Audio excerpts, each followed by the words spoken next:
En el capítulo anterior, escuchamos la versión oficialista, o la más conocida, sobre la invasión árabe de la península ibérica en el 711. Pues bien, hay otra historia, no exenta de polémicas entre historiadores e investigadores. Me refiero a la arabización de la Hispania visigoda y la aparición de la cultura andalusí. Los arrianos priscilianistas, una variante del cristianismo, fueron los encargados de dejar preparado el terreno para la entrada del Islam en la península ibérica. Todo esto y mucho más es lo que vamos a oír en este emocionante capítulo. Una última puntualización, antes de que os introduzcáis en el relato. No pretendo convencer. Solo quiero que juzguéis por vosotros mismos.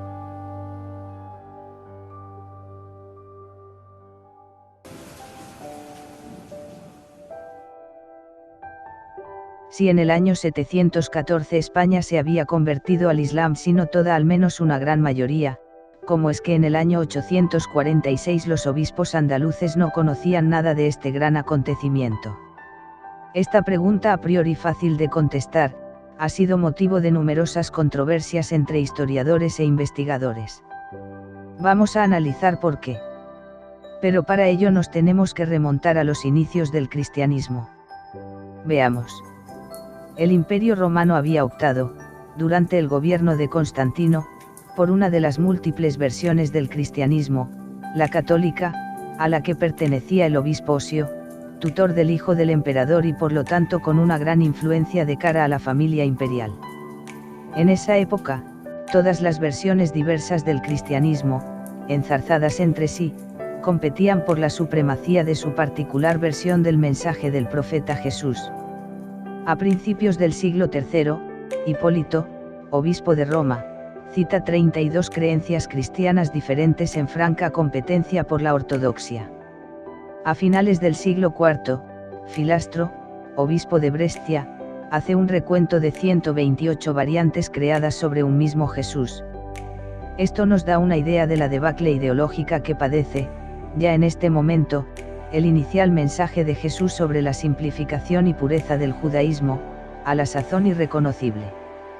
Hubo dos grupos dominantes, alternativamente según las épocas. El grupo que se denominó católico trinitario, que llegó a hacerse definitivamente con el poder.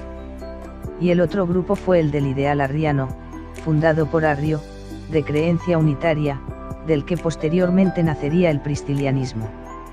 Este movimiento, que llevó el nombre de su fundador, el obispo prisciliano, el más que probable ocupante de la tumba que se venera en Santiago de Compostela, conformó en la península ibérica los fundamentos para la posterior expansión del Islam.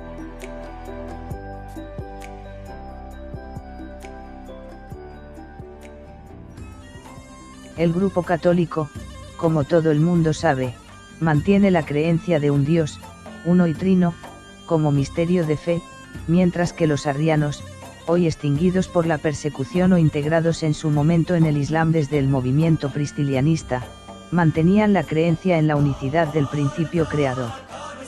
Por lo tanto, a diferencia del grupo católico, el priscilianismo no admitía la divinidad de Jesús, a quien sí veneraban como a un profeta.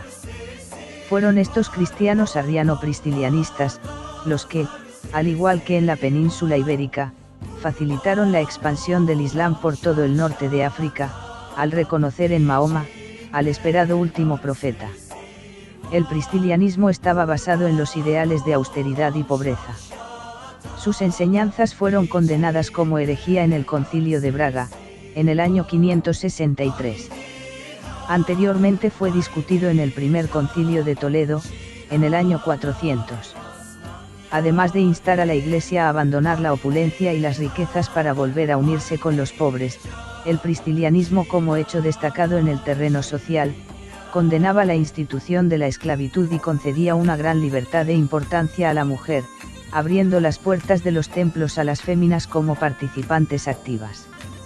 Así, la primera mujer de la que se conservan textos escritos en latín es Egeria, monja galaica priscilianista que vivió en torno al año 381. Algunos historiadores creen que nació en la comarca del Bierzo, que correspondía entonces a la Galaica Interior, y se piensa que fue la compañera y pareja del obispo prisciliano. la primera mujer hispano-romana que viajó a los lugares santos. Fue también escritora, dejando constancia de sus viajes en su diario.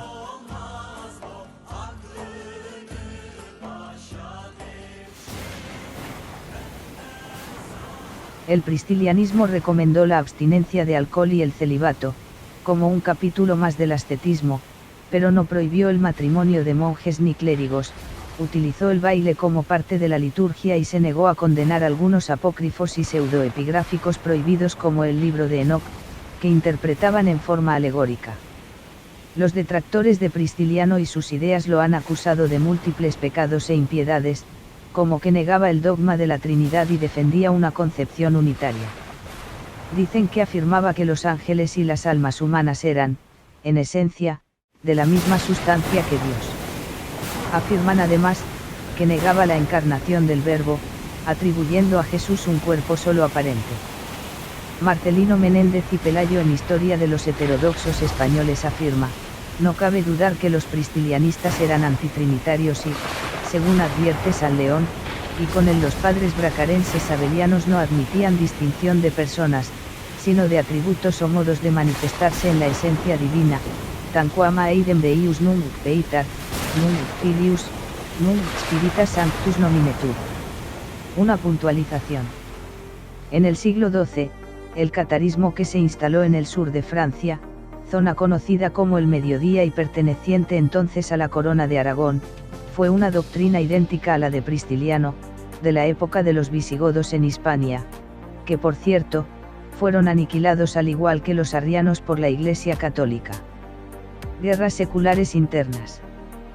Parece increíble, pero fue así.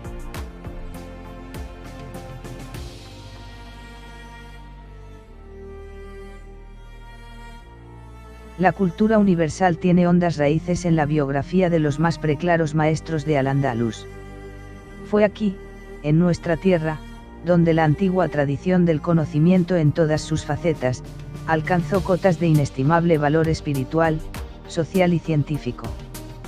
Fueron los sabios andalusíes, místicos, poetas, filósofos, médicos, farmacéuticos, cirujanos, matemáticos, ingenieros, astrónomos y geógrafos, etc., quienes, en aquel entonces, distribuyeron sus conocimientos por el mundo conocido. Se nos ha enseñado en los libros de texto, hoy todavía vigentes, que los árabes invadieron la península ibérica. De ser esto cierto, la cultura andalusí se la debemos a un pueblo invasor. El historiador Ignacio Olagüe, cuya obra en un tiempo fue secuestrada o retenida, tras una laboriosa labor de investigación en archivos nacionales y bibliotecas particulares, escribió un tratado sobre la historia de Al-Ándalus. En él demostró, sin lugar a dudas, que España nunca fue invadida por los árabes. Sí, en cambio, fue colonizada por la cultura islámica que, en simbiosis con el pristilianismo unitario, ya existente entre los visigodos del sur, dio lugar a la cultura andalusí que hoy medianamente conocemos. El trabajo de Olagüe es tan completo que, pese al escándalo que esta afirmación pueda provocar, no deja lugar a dudas sobre sus afirmaciones. Pero como decía Imán el-Ghazali, sufí del siglo XII, adelantándose a la doctrina sobre el condicionamiento de Pavlov, al enfermo el agua dulce le sabe amarga en la boca. Al ignorante le amarga la verdad. A partir de nuestra labor podemos afirmar, por lo que hemos podido saber, que hacia el año 680, el Concilio de Toledo en sus actas, se refiere a Tánger como la provincia tingitana, perteneciente al arrianismo visigodo. En el año 846, el obispo de Córdoba, Eulogio, visita el monasterio de Leyde, en Navarra, en cuya biblioteca encuentra, por vez primera para él, referencias al Islam. Rápidamente envía cartas a su correligionario, el obispo de Sevilla, Juan el Hispalense, quien a su vez comunica el evento al obispo de Málaga.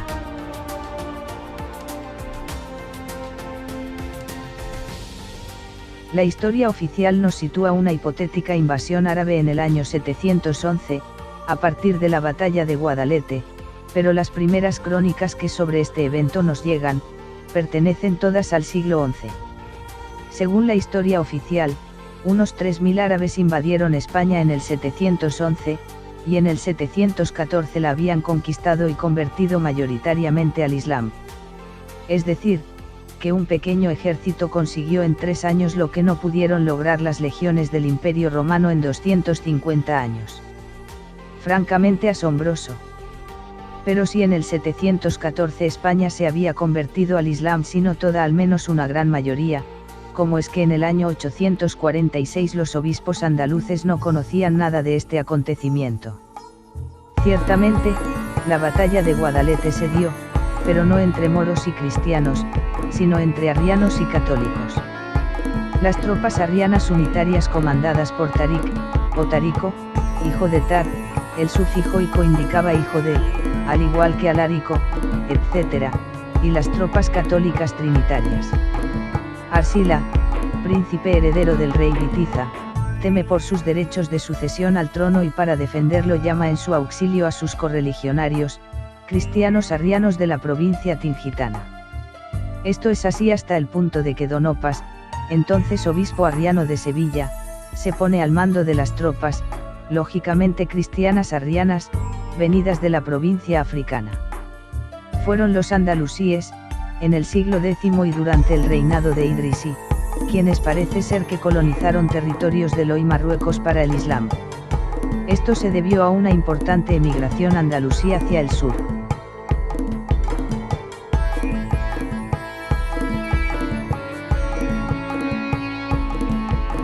Un buen broche final para esta fantástica historia podría ser el siguiente. Si bien es cierto que nuestra península recibió individuos de etnia árabe, al igual que recibió a tantos otros de diversas etnias, no hubo en cambio una invasión propiamente dicha, ni una cultura que nacida en la lejana Arabia se nos impusiera por la fuerza. El arrianismo, en el norte de África y en el sur de la península ibérica, estaba preparado para recibir el Islam. Al-Ándalus fue artífice de su propia cultura y la cuna de otras muchas, y los andalusíes son sus legítimos herederos. Gracias a este hecho, la cultura universal se nutrió de los frutos que aquí, en nuestra tierra Andalucía, crecieron.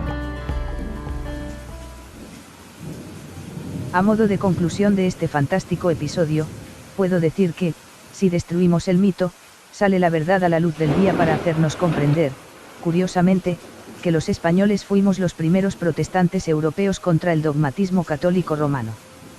Fuimos los primeros occidentales en separarnos de Roma y desobedecer al Papa ya desde Pristiliano allá por el año 370, y tuvimos una iglesia separada e independiente, con un culto propio hasta la expansión y aculturación pacífica del Islam por España que comenzó en torno al año 850 de nuestra era.